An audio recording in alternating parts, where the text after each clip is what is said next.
Quick, the time is going fast away. We so must work and work.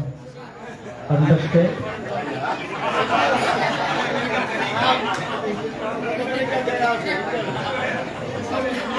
Lead me from darkness to light and to ray great into immediately. वाला સિદ્ધ પુરુષ એવા મોતીનાથ બાપુની પરંપરામાં જાગૃત પુરુષ એવા સદગુરુ ગુલાબનાથ બાપુની આ નિર્વાણ તિથિ નિર્વાણનો મતલબ શું છે? વાણીમાં આવે સદગુરુ શરીર છોડ્યા પછી નિર્વાણ નથી પામતા, આ ભ્રમ કાઢી નાખો. સદગુરુ જીવતા જ નિર્વાણ હોય છે. નિર્વાણ તો પદ છે. એવા બાપુની આ નિર્વાણ તિથિમાં મંચ ઉપર ઉપસ્થિત અમારા શંકરનાથ બાપુ એ બહુ તૈયાર થયા છે. બાપુ એમના ઘણા મહામંત્રો સંભળાયા છે. આ ભારત દેશમાં રેકોર્ડ બન્યા કે કોઈ ગુરુએ જો આટલા શિષ્યના મહામંત્ર આલ્યા હોય, એ તો અમે સાક્ષીમાં છીએ, ભેગા અમને આપ્યા છે.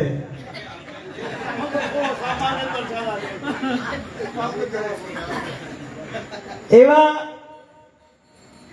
મંચ ઉપર ઉપસ્થિત અમારા ગુરુજનો, જ્ઞાનીજનો, સંતજનો, આચાર્યજનો, તો કે એમના નામથી તમે પરિચિત છો વાલા.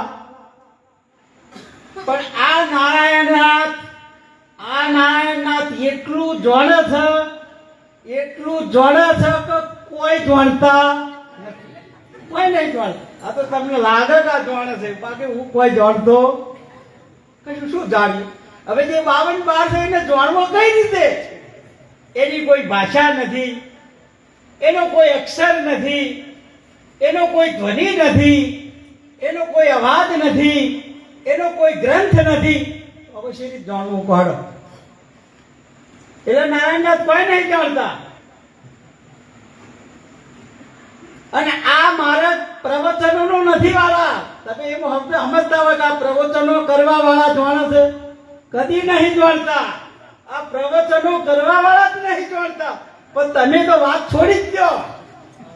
ઉપનિષદ તો સ્પષ્ટ કે છે કે જે વાપરવા વાળા છે ને એ અંધકારમાં બેઠા છે, અને જે પ્રવચનો કરવા વાળા છે ને એ તો મહા અંધકારમાં બેઠા છે. આ ઉપનિષદ કે છે વાળા, હું નથી કહેતો. આ ઉપનિષદ સ્પષ્ટ બોલે છે કે જે પ્રવચનો કરે છે, જે જ્ઞાનીઓ છે એ મહા અંધકારમાં છે. એમના હાથમાં આવે એવો જ નહીં ને. ના મેં ગયા એ બુદ્ધિનો વિષય જ નથી વાલા. એ તો બુદ્ધિ તો એક ઇન્દ્રિય છે. ના પ્રવચને ન લભ્યતે. આ વાણી તો ઇન્દ્રિયો છે, એ થોડો ઇન્દ્રિયોનો વિષય છે. ના બહુ શ્રુતે ન, એ તમારા કાનનો વિષય નથી. આખી જિંદગી આમાં જતી રહેશે તો એ કદી મેળ પડશે? સમજો બરાબર. રામાયણ પુરાવો આવે છે. રામાયણ કે રાવણ જ્ઞાની હતો કે નહીં? તો શું આ જ્ઞાનીઓ રાવણ ના હોય? સાચું બોલો, તમે સાચું બોલો. જો રાવણ જ્ઞાની હતો તો આ જ્ઞાનીઓ બધા રાવણ ના હોય? છે વાલા, હોય નહીં છે. આ અંધકારમાં છે. હું મલમ પટ્ટી નહીં કરું, સીધું ઓપરેશન કરીશ. મને મલમ પટ્ટી નહીં ફાવે, અને મલમ પટ્ટી કરવાથી કદી રોગ મટે જ નહીં. અમારા ગુરુ ઓપરેશન કરતા હતા. એ કચેરા દેશ આ ઓપરેશન નહીં. થોડા અમને એ જ્ઞાની કહેતા હતા, થોડા અમને સંત કહેતા હતા. એ તો અમને ગધેડા બધ્યા સિવાય કહેતા જ નતા. ગધેડા મુંબઈની અંદર આદિત્યનાથ બેઠા હતા. કેટલા મહાન બધા બાત અને ચોખ્ખું કહે કે ગધેડા ભાઈ આવવું પડે, જવું પડે, પછી લાગવું પડે. ચાલે છે. આ ઓપરેશન હતું, મલમ પટ્ટી નથી. હું જાણું છું એ તો અહંકાર છે. તમે શું જાણો છો વાળા? તમે જાણો છો એ જાણવામાં આવે એવું નથી વાળા.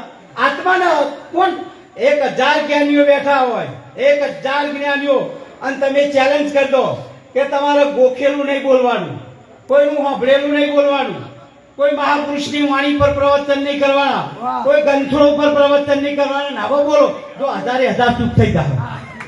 અને એમાં જો કોઈ બોલશે તો અનુભવી જ બોલશે, બાકી જ્ઞાનીઓની તાકાત નથી. અનુભવી જરૂર બોલશે. અને આનું હજારો જ્ઞાનીઓમાં એક અનુભવી હોય અને એને ગોરખનાથ જાગૃત પુરુષ કહે છે. એને જ્ઞાની નથી કહેતા.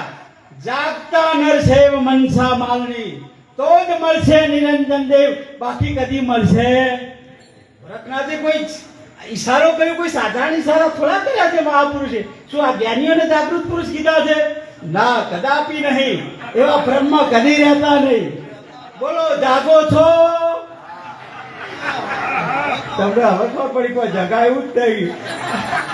આ માર્ગ જાગવાનો છે એટલે મતલબ શું છે? આ માર્ગ ઓનલી ફોર મિટવાનો માર્ગ છે. મિટી જાઓ વાલા. આ માર્ગ ઠરવાનો છે. ઠરી જાઓ બસ.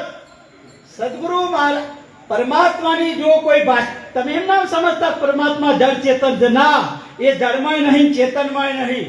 એને કહેવાય હોય નહીં. એમાં ધર્મે નથી ને અધર્મે નથી, એમાં જ્ઞાને નથી ને અજ્ઞાને નથી વાલા.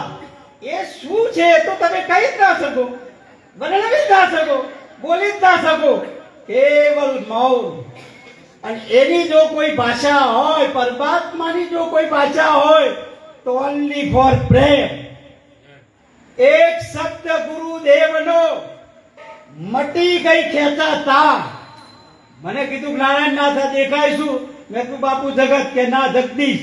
મેં હું સમજવું કે જગત નહીં જગદીશ. એક જ શબ્દ વાપર્યો કે આ દેખાય જગદીશ. જો તમે સમજી લો હું સમજો. આ સમજવું કાઠું છે વાલા.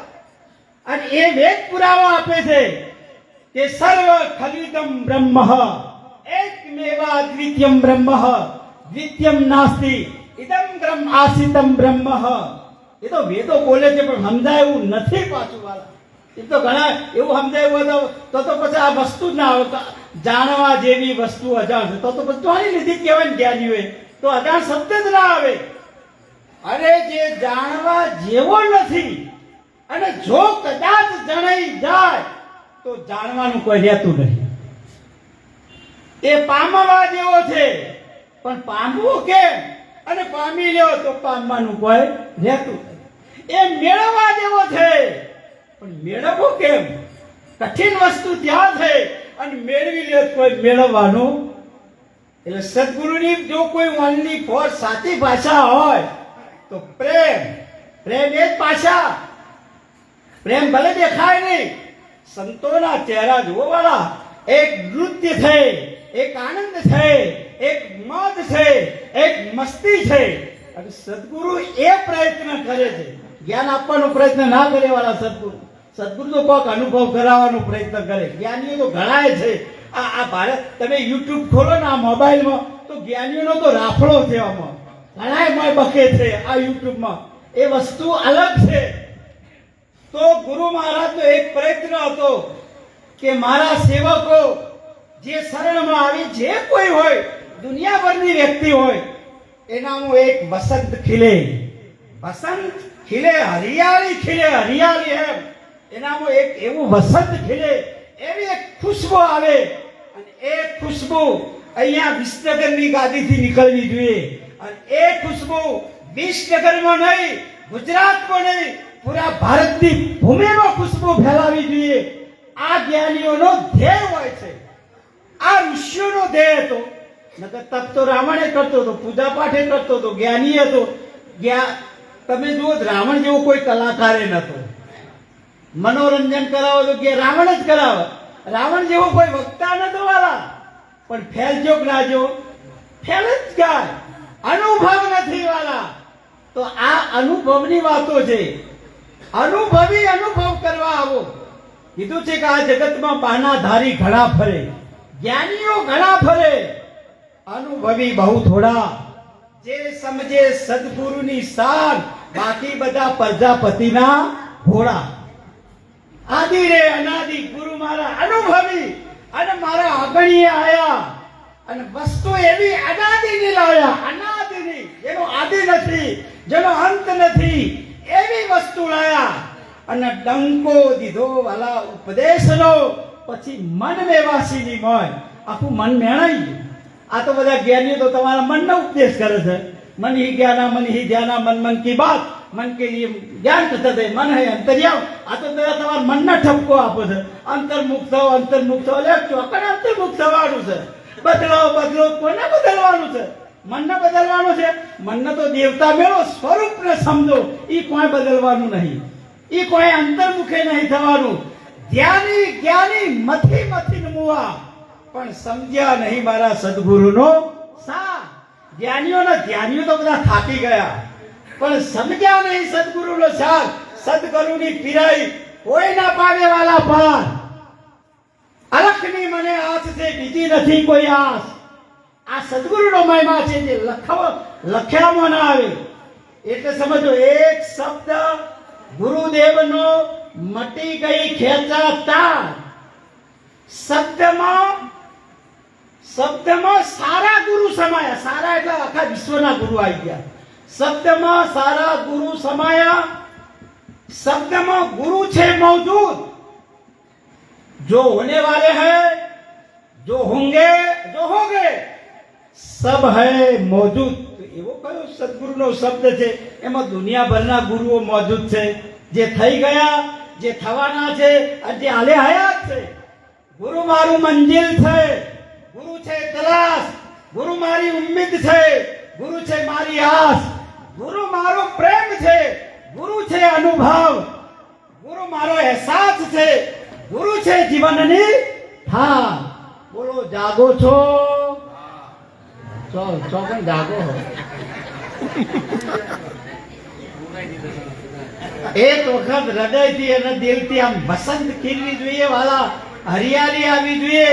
આ વિશ્વકર્મા શું આમ ખબર પડવી જોઈએ કે આ ભૂમિ પર એક મહાપુરુષની નિર્વાણ તિથિ છે. એક મહાપુરુષ આ ભૂમિ પર એવા આવ્યા કે જેને આપણે ઓળખી ના શક્યા. એટલે જોરદાર અંતરથી ભાવથી બોલો, બોલો સદગુરુ ગુલાબનાથજી મહારાજ કી.